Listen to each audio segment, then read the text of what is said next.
자, 유럽에서는 이 근세라는 개념은 없어요. 그래서 근세라는 개념은 이제 중세하고 이제 근대 중간 사이의 개념을 근세라고 하는데, 근세라는 개념은 이제 경도학파인가? 예. 저 일반 경도학파에서 이제 썼던 용어고, 중국사나 뭐 우리나라에 적용되긴 하는데, 유럽에서는 근세라고 하지 않고 그냥 근대라고 하죠. 중간 개념이 없어요. 예. 근데 제가 편집할 때는, 교재할 때는 이제 근세라는 걸 집어넣어요. 너무 이게 근대라고 하면 너무 폭이 넓다 보니까 인위적으로 이렇게 집어넣긴 하는데, 유럽에서는 근세가 아니라 이제 근대로 곧바로 넘어가죠. 그래서 근대에 이제 시발점은 뭐 여러 가지 서 있지만, 일단 뭐 르네상스하고는 이게 중론이죠. 르네상스. 예. 그럼 르네상스는 이제 좀 보겠습니다.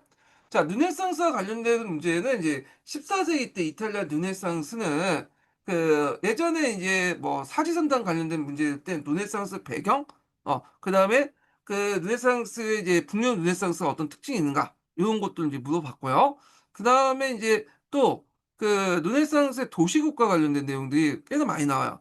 그래서 그 당시 이제 14세기 뭐 16세기 이제 사이에 르네상스 도시국가들이 등장했잖아요. 필렌체를 중심으로 해서. 그래서 요게 한 두 문제 정도 지금까지 나온 걸로 알고 있어요, 제가. 그래서 이제 요게 있고요.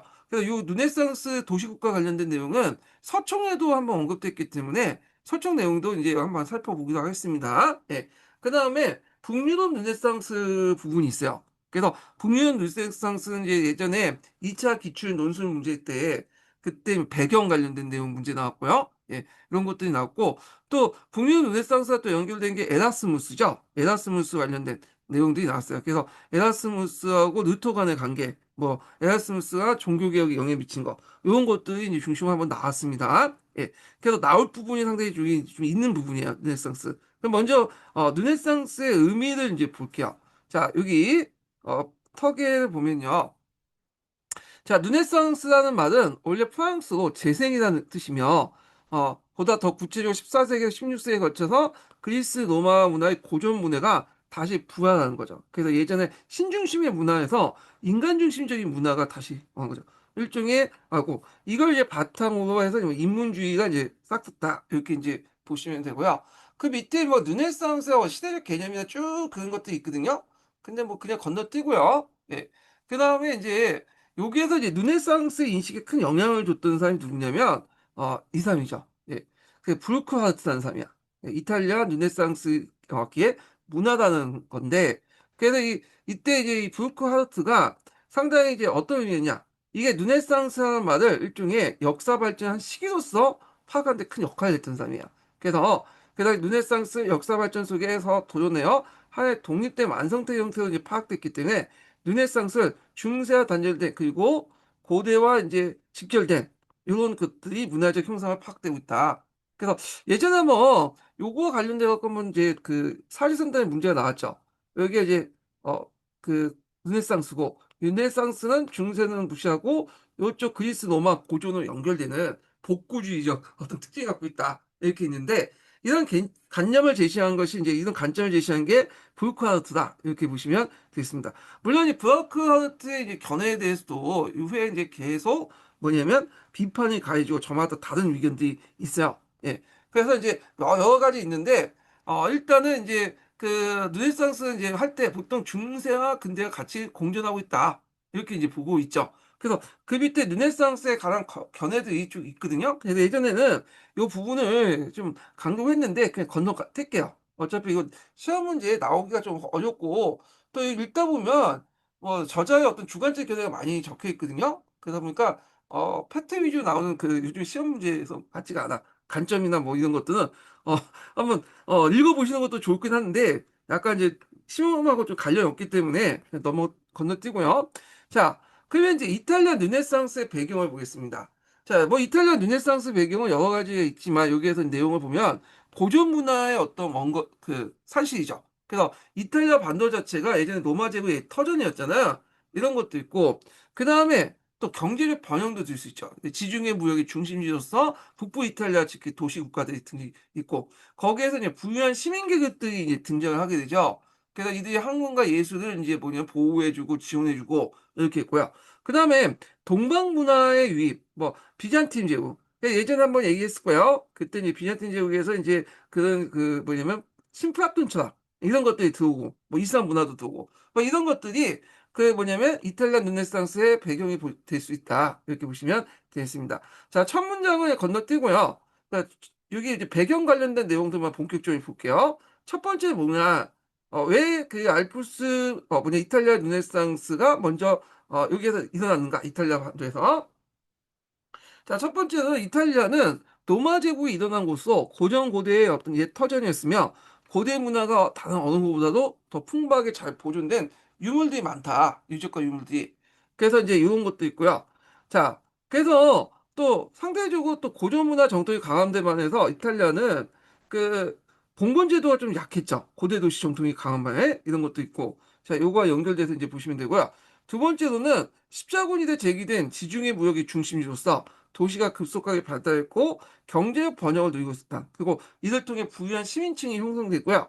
자, 이들이 이제 후원 아래에서 이제 뭐냐면 또 이렇게 이제 그 르네상스가 싹 텄다 이렇게 보시면 되는데, 여기에서 좀 주의할 게 뭐냐면 부유한 시민층이야. 그러니까 시민 계층도 여러 가지 있는데 이때 부유한 시민층은 뭐냐면 오늘날 관점의 대부유자 계층들, 교황이나 참주나 그런 사람들을 의미한다 이렇게 보시면 되겠습니다.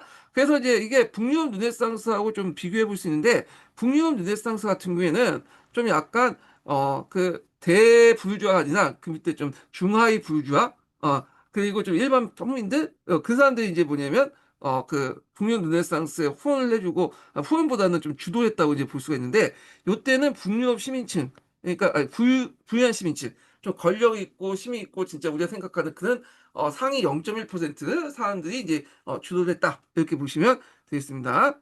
자, 그래서 황제권과 교황권의 대립과 갈등의 와중에서도 북부 이탈리아 도시들, 특히 여기가 이제 많이 모여 살고 있죠. 주변에 농촌이 흡수하여 도시국가를 형성했다. 그때 이 도시국가의 특징이 뭐냐면 도시만 단락이 있는 게 아니라 그 주변의 농촌 지역까지 다 하나는 일종의 영역국가라고 보시면 돼요. 그래서 중세 시대 때 어떤 그 국가들 있죠. 제후들이 통치하는 그런 공령이니 백장령이 이런 국가들 하고 좀 차원이 다르다. 그래서 도시가 일종의 있고 이 중앙에 이제 도시가 있고 그 주변에 농촌이 있고, 이 도시 주변 농촌들이 이 도시 중심으로 해갖고 하나의 어떤 이제 중앙집권적 국가 형태가 띠고 있다. 그래서 지방분권제간의 어떤 그 이런 영방 제후 같은 이제 그 국가들이 아니라 하나의 단위, 영역 단위의 국가였다. 중앙집권적 어떤 근대 국가적 특징을 갖고 있다. 이렇게 보시면 되겠습니다. 그래서 이탈리아 북부 이탈리아 도시들 특징들에 관련된 내용은 뒤에 있으니까 그때 또 자세히 살펴보기도 하고요.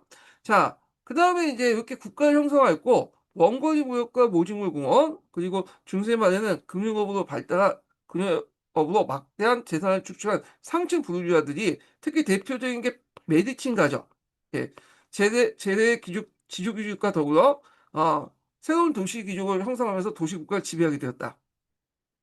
자, 원래 미약했던 봉건제도와 농노제는 13세기 때 무너지거나 폐지되었고, 귀족이 시민층과 합류하면서 이를 굴복하여 시민함으로써 유럽에서 가장 빨리 그 시민적 사회를 이제 형성했다. 이렇게 있는데, 요거는 이탈리아 검은 운동하는 데 내용 할 때 얘기했죠. 그래서 이탈리아 검은 운동하는 과정에서 주변의 기사 계급들이 누구하고 손을 잡았다고 했죠? 예, 부유주의 세력들 손을 잡죠. 그러면서 도시 행정에 참여하면서 도시 귀족화되는 그런 형상들 지금 얘기를 하고 있습니다.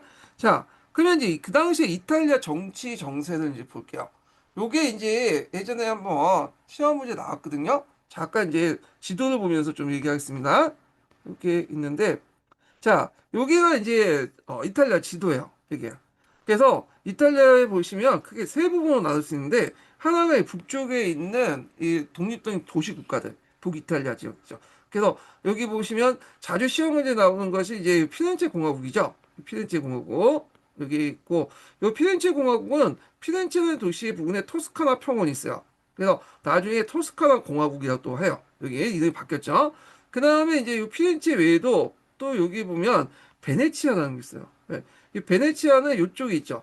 예전에 얘기했던 베네치아는 이게 이제 무역의 중심지 역할도 했을 뿐 아니라 일종의 상업하고 제조업 시설도 갖고 있죠. 그래서 조선업도 발달됐고 무기도 잘 많이 만드는 그런 거예요. 그래서 군산 복합제정 어떤 성격을 띠고 있는 게 베네치아인데, 베네치아 같은 경우에는 여기 보시면 여기 외에도 베네치아 공화국이 쭉 연결돼 있죠. 그래서 아드리아 연안에 여러 식민 도시들 거느리고 있어요. 아마 항해를 이제 이렇게 확보하기 위해서 이렇게 이제 있었던 거고요. 물론 이 지역 같은 게 엄밀히 말하면 이탈리아인들은 이제 소수에 불과하고 대부분은 이제 뭐냐면 슬라브 계통의 민족들이 이제 있어요. 근데 하여튼 이렇게 있고 그 다음에 이제 그 위에 잠깐 이제 뭐 제노바라는 있죠. 제노바 공화국. 여기도 이제 상당히 무역의 중심지죠. 요 제노바 공화국도 뭐 여기 아드레 연안이나 뭐 이쪽 발트해 쪽, 그러니까 아드레 연안이나 저기 발칸반도 흑해 연안에 곳곳에 식민 도시를 가지고 있어요. 예, 제노바 공화국, 필렌체, 그 다음에 이렇게 있고 뭐 밀라노라도 있고, 예, 이런 이제 유명한 이제 그 공화국도 있고요. 그 다음에 중간에 이제 뭐가 있냐면 교황령이 있어. 예, 교황령. 예, 교황령 있고 그 다음에 이제 여기 보면 이 시칠리아하고 이 아폴리아 남쪽에 있는 그러니까 남이탈리아 이제 양시칠리아 왕국이 이제 존재하고 있었다. 이렇게 이제 보시면 되겠습니다. 그래서 여기의 중심은 당연히 여기 어, 북부 이탈리아 지역의 도시국가들이죠. 예, 이런 것들 이제 같이 이제 지도에서 파악을 해두시면 될 것 같고요. 자, 그 내용을 보겠습니다. 자, 도시의 시민계획의 성장은 북서유럽의 경우 왕권의 신장과 더불어 집권적 통일국가의 발전을 촉진했으며 이탈리아의 경우는 그렇지 않았다. 그래서 지중해 무역의 중심이 된 북부 이탈리아의 경우에는 독립적 도시국가들이 대소공국과 더불어 분립하고 있었는데 이 독립국가들은 이제 어떤 특징을 갖고 있냐면 일종의 이제 하나 자체가 완결된 이제 뭐냐면 근대 국가적 모습을 갖고 있어요. 예, 도시국가지만 우리가 근대 국가적 모습을 갖고 있다. 우리가 생각하는 중세적인 어떤 그런 왕국이나 공령이나 이런 것들이 아니라 하나의 그 수도가 있고 수도 주변에 이제 그 농촌이 있고 거기 농촌을 완전히 장악하는 중앙 집권적인 어떤 영역 국가적 모습 요걸 갖고 있다. 이렇게 보시면 되겠습니다. 그리고 중부 이탈리아에서는 교황령이 자리 잡고 남부 이탈리아에서는 나폴리 왕국도 있었으며 북부 이탈리아 도시 국가는 상업과 무역의 패권을 둘러싸고 치열한 경쟁을 이제 벌였으며 15세기 때 밀라노, 베네치아, 필렌체가 주도적인 어떤 인데 요 밀라노, 베네치아, 필렌체는 좀 기억을 해두세요. 이거 예전에 객관식 기출 문제 그 각 국가의 특징들 관련된 내용들 물어본 적 있어요. 예. 그래서 요거 정치 구조라든지 뭐 이런 것들 이제 파악을 해두시면 될 것 같고요. 자, 그래서 교황은 교황대로 세력 열정, 학자에 열중하고 있었으며, 나폴레 왕국은 15세기 후반에 에스파냐 프랑스의 쟁탈대에서 아까쯤에 이제 왔다 갔다 했다는 거 있죠. 자, 그전에 르네상스 시기 때는 이제 이탈리아 정치 정세는 분열과 대립, 외국 세력들 개입, 매우 복잡하고 어순순하였다 뿐만 아니라 일부 도시국가, 일단 핀란드의 경우에는 도시국가의 정권을 장악한 대사관과 메디친가죠. 금융가, 대상인가 이제 메디치안 금융가고 하여튼 중소시민 내지 노동자 반란들이 일어났고 이 피오체의 반란 이게 이제 피렌체에서 치오피의 반란 이런 것도 있고요. 밀라노의 경우에는 용병대장의 정권을 장악하는 등 내부적으로 갈등이 심했다. 자 거기에 이제 해무튼 이제 항제당이니 고황당인지 겔프당이니 기베리당이 있고 에브는 겔프당하고 기베리당 관련된 내용을 이제 봤죠. 예. 그다음에 뭐 겔프당 안에서도 이제 파별도 있고 자, 그리하여 이제 15세기 때 이러한 내분을 종식시키고 외부에 대한 경쟁을 높이기 위해서 전제군주제가 이제 등장하게 되고요. 자, 이런 것들이 이제 군주론에 나와 있죠. 예, 요 내용들 이제 보시면 되겠습니다. 자, 그 다음에 이제 필렌체를 이제 볼게요. 필렌체. 자, 필렌체는 위치는 어디에 있죠? 여기 보시면 대충 여기에 있죠. 필렌체. 여기 여기에 도시국가 필렌체 도시가 이제 필렌체가 있고 이 주변에 토스카나 평원 지역이 있어요. 그래서 둘이 합쳐서 이렇게 구성이 됐던 게 필렌체죠. 네, 필렌체. 자, 그래서 이제 요 필렌체가 예전에 한번 메디치인과 관련된 내용이 한번 시험에 나왔어요. 그래서 뭐 이렇게 있는데 자, 요거를 이제 한번 이렇게 보겠습니다. 이거 하기 전에 여기 이제 시험문이 나왔기 때문에 피렌체가 어떤 국가인가에 대해서 한번 좀 볼게요.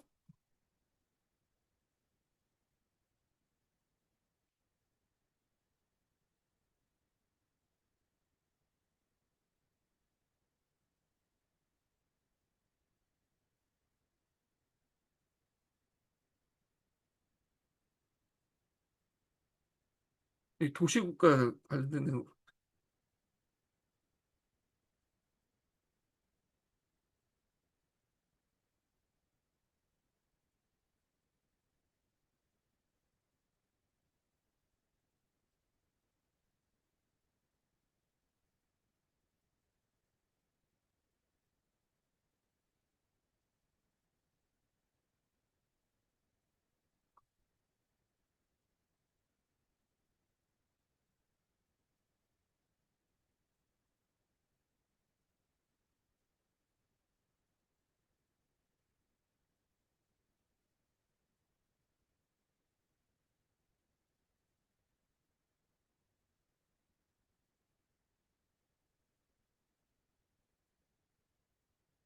자, 요거 관련된 내용 한번 보겠습니다. 한번 이 재미나를 통해서 좀 볼게요. 예.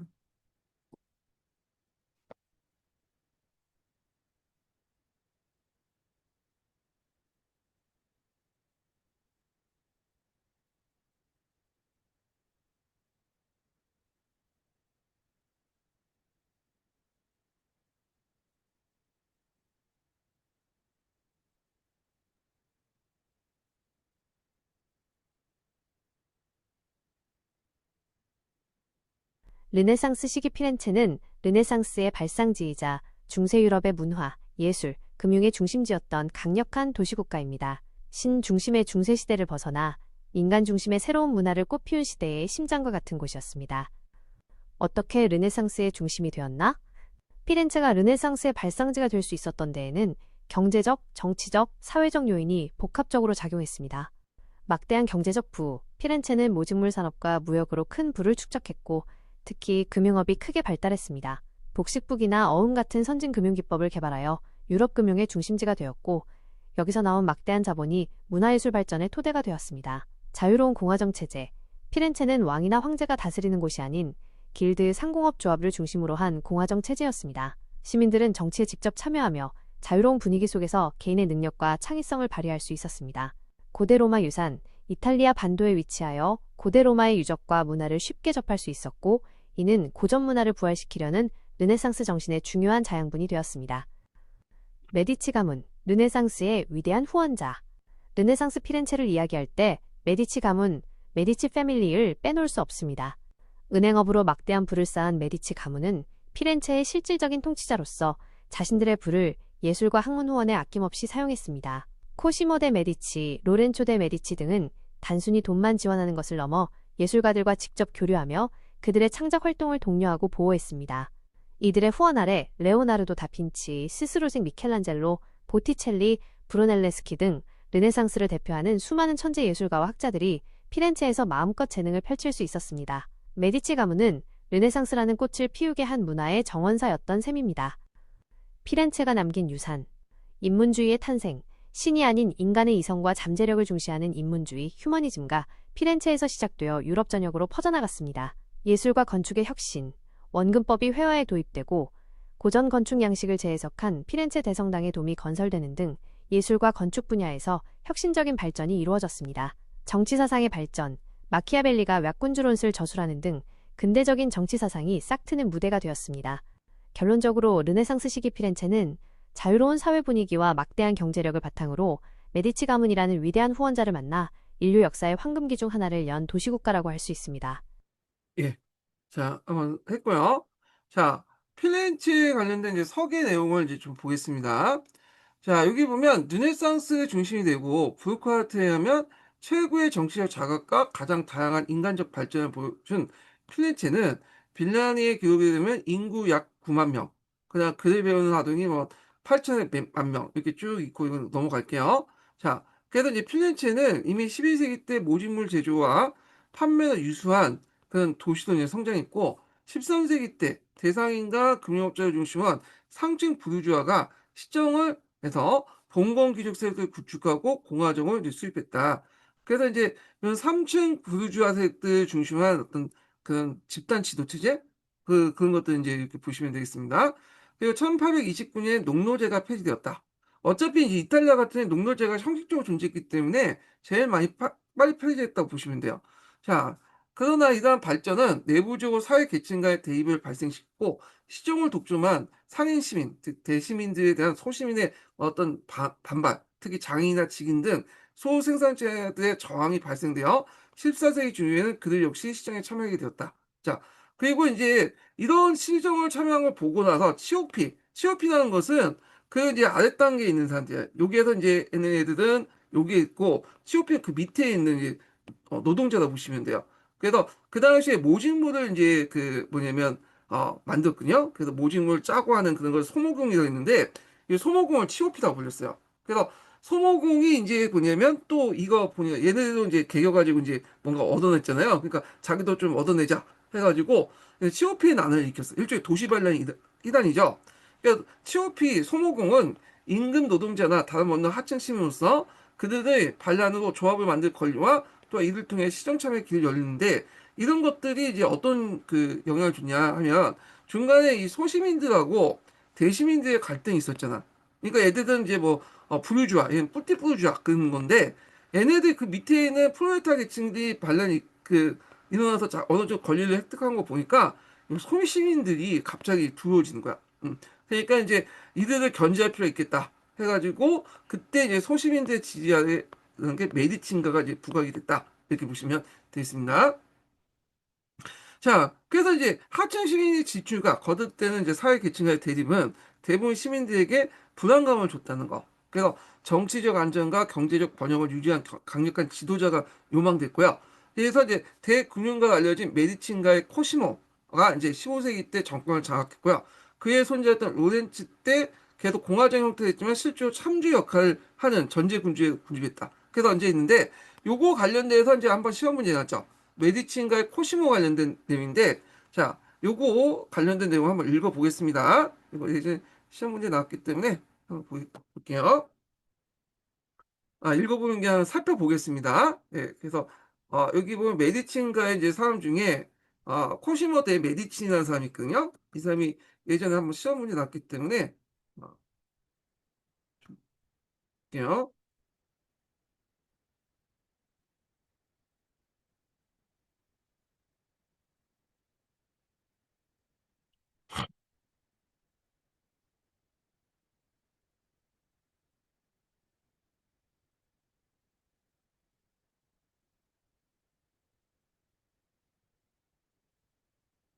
자, 이 코시모 대 메디치는 그 필렌체 실제 통치했던 정치가면서 금융가였고, 그 다음에 그 메디친 가면 최고로 그 가문 수준 올려놓던 사람이 이 사람이죠. 그리고 예술과 학문에 대한 아낌없는 후원을 해줬다. 그래서 필렌체 시민으로부터 조국의 아버지라는 칭호를 받았던 사람이죠. 예. 그래서 그 예전에 한번 시험 문제 나왔던 사람이 그 책이 필렌체사라고 있어요. 이 필렌체사는 누가 썼냐면 그 앞에 이제 그 누구야? 갑자기 이름을 까먹었네. 예. 그래서 이제 필렌체의 유명한 사상가 중에 한 명이 그 마키아벨리라고 했죠. 아니 마키아벨리. 예. 마키아벨리가 그 군주로만 유명하지만 필렌체사도 이제 썼어요. 이 사람이 정치 사상가이면서 역사가였거든요. 필렌체사가 예전에 한번 시험문이 나왔고 요 코시모 대 메디치를 물어본 적 있어. 그 가르쳐 놓고 이게 이 사람 누구냐. 그 아마 이제 이탈리아의 그냥 도시국가 관련된 내용, 필렌체에 관심 있는 그 교수님이 내가 쓴 것 같아. 그걸 이제 내신 것 같아요. 그래서 제가 3만 원인가 4만 원 주고 그 두꺼운 필렌체사를 샀어요. 그래서 그 기출 근거 찾는다고 샀는데 끝까지 읽진 않았어요. 뭐 읽을 가치도 없는 생이었고 제 생각에는 별로 제가 비전공자라 하긴 하지만 그 하여튼 그 사가지고 그걸 결국에는 거기에서 찾아냈거든요. 네. 아마 그 쓰신 분이 그 출제 교수 들어가신 것 같은데 요즘에 그 교수님이 이탈리아 어떤 그 관련된 문제를 좀 내더라고요. 여기 외에도 최근에 낸 것 같은데 하여튼 그래서 여기 꼼꼼히 볼 필요가 있어. 그 교수님 또 들어가시면 요거 뭐 필렌체 외에도 뭐 이탈리아 개별 도시국가 특징들 물어볼 수가 있거든요. 예. 자, 하여튼 요거 요번에 코시모 메디치가 필렌체사에서 나왔다. 그래서 이제 어떤 분이 게시판에 이거 어떻게 맞추냐, 단서가 뭐냐 했는데 이제 단서가 없죠. 그냥 틀려고 낸 문제인데 그걸 틀려주면 되는 건데 그걸 굳이 맞추겠다고 달려드는 것도 문제죠. 어차피 번번력이 없는 문제이기 때문에. 자, 하여튼 이번에 시험 문제 나왔던 사람이 코시모 대 메디치인데 한번 계속 좀 보겠습니다. 자, 아버지로부터 메디치 은행을 물려받은 코시모는 유럽 전역에 지점을 둔 국제적 금융 네트워크를 통해서 가문의 부를 이제 엄청나게 증대시켰고요. 그는 이제 직접적인 공작이나 칭호를 갖지 않고 막후에 영향력을 행사하는 방식으로 선언했다. 그 막대한 자금력을 이용해서 다른 가문을 지원하고 공화국의 주요 지책을 이제 자신에게 충성한 인물을 앉혔다. 그래서 실제로는 그 뭐냐면 공식적인 군주가 아니면서도 형태는 이제 공화정이지만 실제 필렌체를 지배를 했다는 거. 그래서 이제 이렇게 있고, 그 르네상스의 위대한 후원자로서 코시모는 그 당시에 이제 그 많은 후원을 해줬어요. 그래서 그 밑에 보시면 뭐 그 코시모가 지원 단체들이 쭉 나오죠. 인문학 진흥을 위해서 그다음에 플라톤 철학을 깊이 관심을 가져서 필렌체 플라톤 아카데미를 설립하는 데 큰 역할을 했다. 그래서 이 플라톤 아카데미와 관련된 내용이 그 예전에 한번 예전에 아니라 예전 교과서에 한번 나와 있죠. 예, 거기. 그래서 이 플라톤 아카데미를 이제 서양사 강좌에서는 최초의 미술 아카데미다. 뭐 이렇게 이제 돼 있는데, 자, 하여튼 요걸 이제 설립하는데 결정적인 그 성립했다. 미술 아카데미가 아니라 그 제가 잘못했어요. 그 피렌체 플라톤 아카데미를 세우고 그 다음에 이제 이런 것들 좀 기억해. 그 최초의 미술 아카데미는 이제 제가 노렌츠 그 손자인 노렌츠 때고, 예, 말 잘못했고요. 자, 하여튼 그래서 결정적 역할을 했고, 자, 이는 고대 철학이 르네상스 인문주의에 결합한 중요한 계기가 되었다. 그 예술가들 후원을 해줬죠. 아까 얘기했던 그래갖고 이제 있고, 그다음에 최초의 공공도서관도 만들었다. 뭐 이렇게 있다는 거. 그래서 이제 이 코시메 메디치는 부와 권력을 개인적 영광이 아닌 필렌체 안전과 문화적 번영을 위해서 사용 인문경제 원조였다. 인문경제 원조였고요. 그래서 이제 이런 내용들이 있다는 걸 좀 기억을 해두시면 되겠습니다. 자, 그 다음에 이제 이 당시 그 뭐냐면 메디친가가 지배할 당시의 정치 형태 구조 한번 물어볼게요.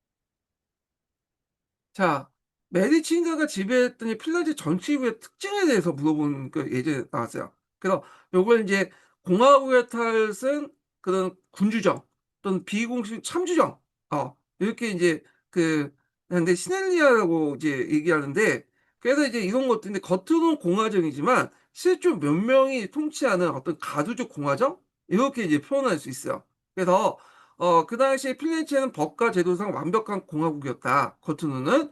그래서 근데 이제 이런 것들 이제 시놀리아하고 이제 그러니까 겉으로 공화정이었고 그래서 시놀리아라는 말을 이제 많이 사요. 그래서 이제 참주정이라는 말을 쓰는데 그래서 이제 여러 길드의 대표들이 구성된 최고 행정위원회가 국가의 그 정책에 참여를 하는 그런 것들을 이제 결정했는데 그 비공식적 참주정이라는 의미를 이제 시놀리아라는 말을 쓰면서도 그러니까 신혼의 의미가 이제 두 가지가 있어요. 참주적인 의미도 있고 이렇게 이제 여러 이제 조합들 구성된 이제 그 최고 행정위원회가 있는데 보통 이게 신혼이라고 쓸 때는 이때는 이제 몇몇 사람들이 중심으로 한 가두정 형태로 이제 신혼이라고 이제 하죠. 자, 그래서 이제 이런 내용도 있는데 그런데 실질적으로 누가 지배했냐? 메디친가가 지배를 했다. 그래서 이 모든 제도를 움직이는 것은 보이지 않는 선은 메디친 가문이다.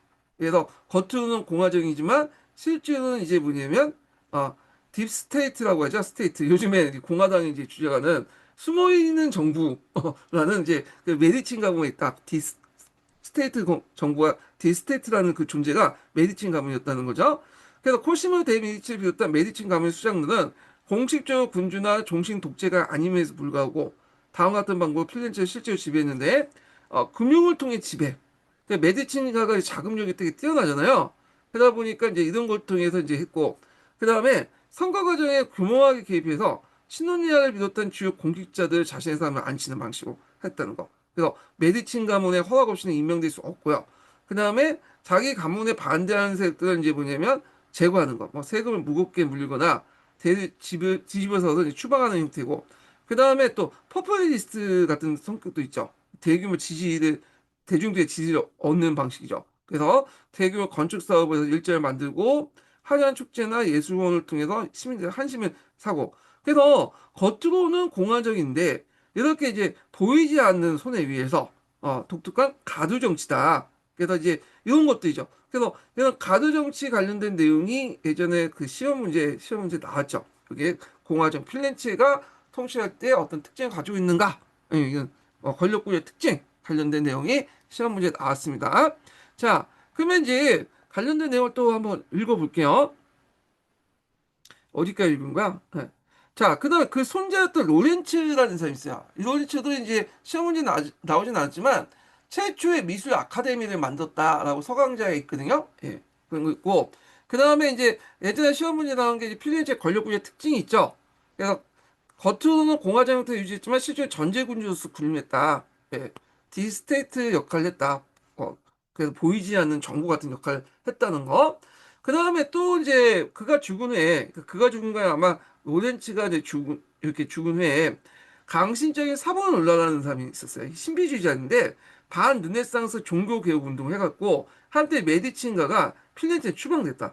그래서 다시 돌아오긴 했지만 이때 이미 이제 필렌체의 영화는 사라지고 없었다. 그래서 필렌체가 이제 뭐냐면 토스카나 공화국 이렇게 이제 이름을 바뀌었어요. 이때 토스카나 공화국. 예. 그래서 요 사보나 놀라도 시험문에 나올 수 있으니까 한번 봐주세요. 예, 이렇게 있고 그래서 이제 사보나 놀라 관련된 내용을 한번 잠깐 찾아보겠습니다.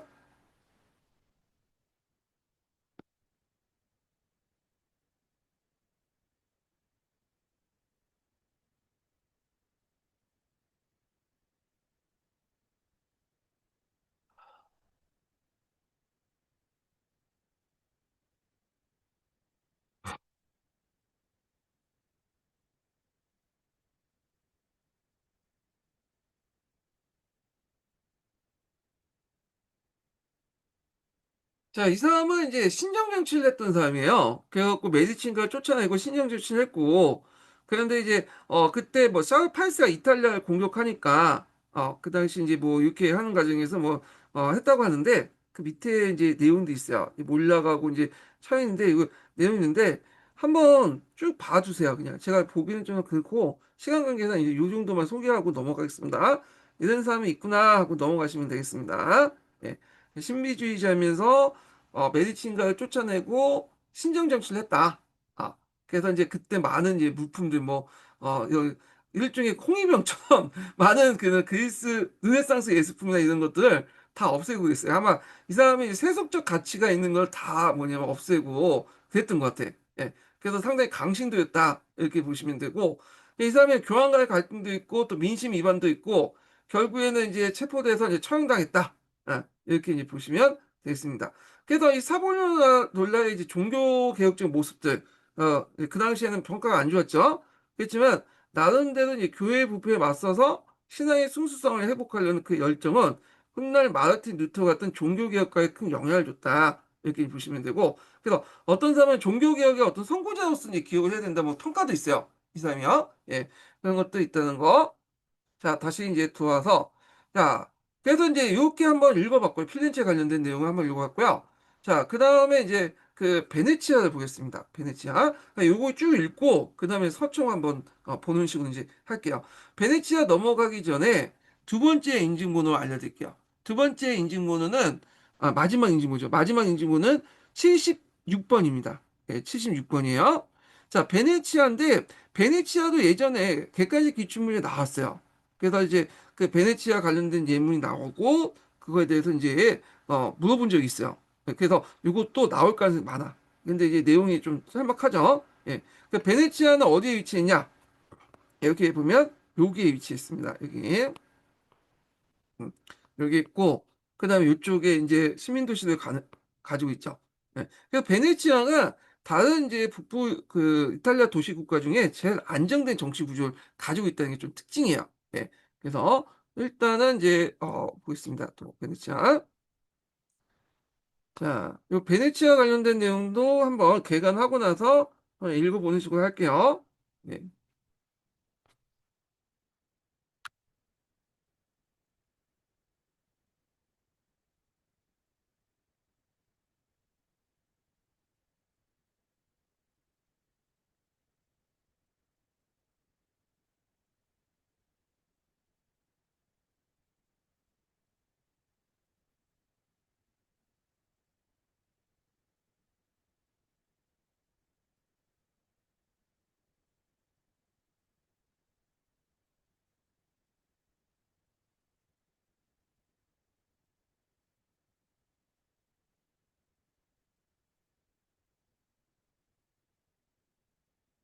자, 한번 읽어보겠습니다. 예.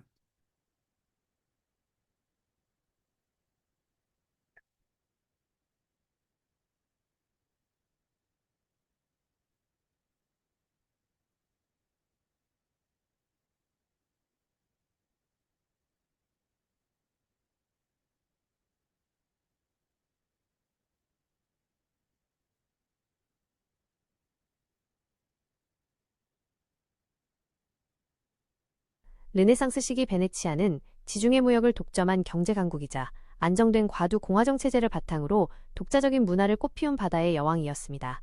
피렌체가 금융과 인문학의 중심지였다면 베네치아는 동서양 문물이 교차하는 국제무역 도시이자 화려하고 감각적인 예술의 도시였습니다. 정치, 안정된 과도 공화정. 피렌체가 메디치 가문 같은 특정 가문의 지배로 혼란을 겪었던 것과 달리 베네치아는 가장 고요한 공화국, 라 세레니시마이라 불릴 만큼 안정된 정치체제를 자랑했습니다. 도지, 투표로 선출되는 종신직 국가 원수였지만 실제 권력은 거의 없는 상징적인 존재였습니다. 대평의회 그레이트 카운슬, 베네치아의 최고 주권기구로 귀족 가문들로 구성되었습니다. 이들이 도제를 선출하고 국가의 중요 정책을 결정했습니다. 10인위원회, 국가안보와 기밀을 담당하는 강력한 비밀정보기구로 권력 독점을 막고 정적을 감시하며 공화국의 안정을 유지했습니다. 이처럼 권력을 철저히 분산시키고 귀족들이 집단으로 통치하는 과두정 체제는 정변이나 독재자의 출현을 막아 1000년 넘게 공화국이 지속될 수 있었던 원동력이 되었습니다. 경제, 지중해 무역의 지배자. 베네치아의 부와 힘은 바다에서 나왔습니다. 동방무역 독점, 지리적 이점을 활용해 이슬람 및 비잔티움 제국과 교역하며 동방의 향신료, 비단, 보석 등을 유럽에 독점적으로 공급해 막대한 부를 쌓았습니다. 강력한 해군력, 아르세날레라는 거대한 국영조선소에서 표준화된 부품으로 갤리선을 대량 생산했습니다. 이 강력한 해군력은 베네치아의 무역로를 보호하고 지중해를 지배하는 기반이 되었습니다. 발달된 산업, 무역뿐만 아니라 무라노 섬의 유리공예, 직물, 출판업 등 자체적인 산업도 크게 발달했습니다. 문화, 화려하고 감각적인 베네치아 화파. 피렌체 르네상스가 인문학적이고 지적인 분위기 속에서 대생과 구도를 중시했다면 베네치아 르네상스는 국제도시 특유의 화려하고 세속적인 분위기를 반영했습니다. 특징, 베네치아 화파는 풍부하고 강렬한 색채와 빛의 효과를 중시했습니다. 동방에서 수입된 값비싼 안료를 사용하여 그림의 깊이와 감각적인 아름다움을 더했습니다. 대표 화가 티치아노, 틴토레토, 베로네세 같은 거장들은 신화나 종교적인 주제를 인간적이고 극적인 장면으로 묘사하며 베네치아만의 독특한 예술 세계를 구축했습니다. 결론적으로 르네상스 베네치아는 안정된 정치, 강력한 경제력, 그리고 동서양 문화가 어우러진 독특한 예술을 바탕으로 피렌체와는 또 다른 매력의 황금기를 구가했던 독보적인 해상공화국이었습니다. 자, 요게 좀 눈여볼 게 뭐냐면 그 앞부분에 그 가두공화정 있죠. 그래서 예전에 한번 그 베네치아의 권력 구조 관련된 내용이 시험 문제 나왔는데 그 중에 이제 10인위원회가 상당히 중요한 기구다. 이렇게 이제 보시면 될 것 같고요. 그다음 문화 부분에서도 예전에 한번 객관식 기출문제 그 예문에 티치아노나 티톨레트나 뭐 그런 사람들이 언급됐어요. 그래서 요거 나오고 그다음에 또 얘기한 두카텐인가? 그 베네치아의 그 뭐냐 화폐가 있거든요. 이런 것들 예시문으로 나와가지고 요게 어떤 국가인가에 대해서 이제 물어보는 그런 것도 있거든요. 그래서 요것도 뭐 그런 사람들이 베네치아 관련돼 있다는 걸 좀 알아두시면 되겠습니다. 자, 그러면 이제 내용을 좀 볼게요. 자, 피렌체와 달리 베네치아는 앞에서 말한 정치가 되게 안정돼 있어요. 그래서 중세를 통해서 지중해 무역의 왕조였던 베네치아는 15세기 때 퐁강의 하류 계곡의 지대 아드리아의 달마티아 연안은 이제 요 지역을 얘기하죠. 그 대충 이제 요런 지역을 얘기해요. 여기 보면 아마 아드리아 쪽으로 나가는 이 통로를 확보하기 위해서 요 지역을 장악한 것 같아요. 예. 달마티아 하면 뭐 강아지 이름은 생각하죠. 달마티아 그 강아지가 있잖아요. 예. 자, 그래서 이제 또 보겠습니다. 어디까지 한 거야? 자, 그 다음에 이제 그 아드리아의 달마티아 연안, 그리스 본토와 그 주변의 섬 일부를 소유하는 제국을 발전하였다. 그래서 상업거래 총액은 4천만 두카텐. 이 두카텐이라는 것은 좀 에워두세요. 그 당시에 그 기축통화 같은 역할. 왜냐면 그 당시에 베네치아가 굉장히 막강하다 보니까 중세나 근대 초기 때 달러 같은 그 역할을 했던 게 두카테고 요거 예전에 한번 기출 예문에 언급됐던 그 합니다. 그 금화예요, 금화.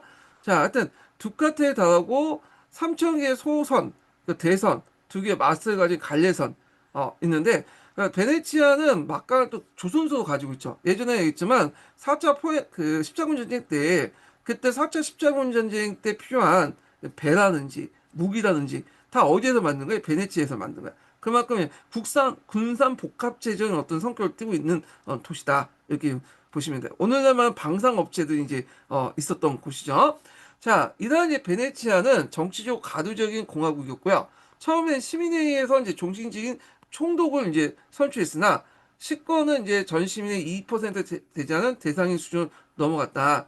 그래서 이제 그 앞에서 이제 보면 도제 정치 권력 구조가 이제 있죠.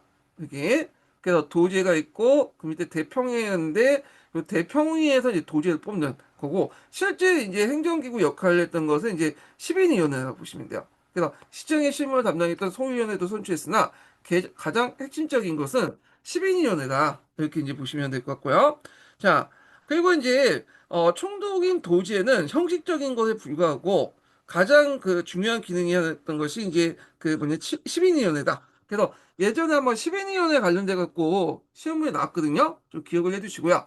자, 베네치아에서는 이런 가두적인 공화제가 아무런 말썽 없이 평화롭게 유지되었고 각국의 외교 사절을 파견하여 대상 국가의 내정과 경제 상태를 살피게 했다. 자, 무역의 왕자였고 또 상업에 능수했던 베네치아는 피렌체와 달리 고전이나 문해에는 별로 여지는 보지 않았다. 근데 이거는 약간 좀 왜곡된 건 있어. 아까 얘기한 것처럼 이게 고전과 문화에 대한 예의를 그 관심이 없었다는 식으로 얘기했는데 여기 보시면 베네치아 학파에서 되게 유명한 게 있어요. 이거 아마 좀 상대적인 의미에서 얘기한 건지 아니면 그 저자가 잘 모르고 그렇게 얘기를 한 건지 모르겠어요. 하여튼 뭐 이렇게 있고 자 밀라노 관련된 내용이 있는데 요거는 다음 시간에 이 밀라노 부분을 얘기하겠습니다. 밀라노 관련된 내용은 예전에 한번 그 베네치아 관련된 문제 나올 때 제가 기억은 오다브 형태로 나온 걸로 알고 있어요. 밀라노는 좀 특이하게 용병들이 막 권력을 잡고 그래요. 여기는 좀 정치 불안해. 그래서 하여튼 밀라노 요거는 나중에 좀 다음 시간에 강조를 하기로 하겠습니다. 자, 오늘 끝까지 강의 듣느라 수고하셨고요. 예, 다음 주에 뵙겠습니다.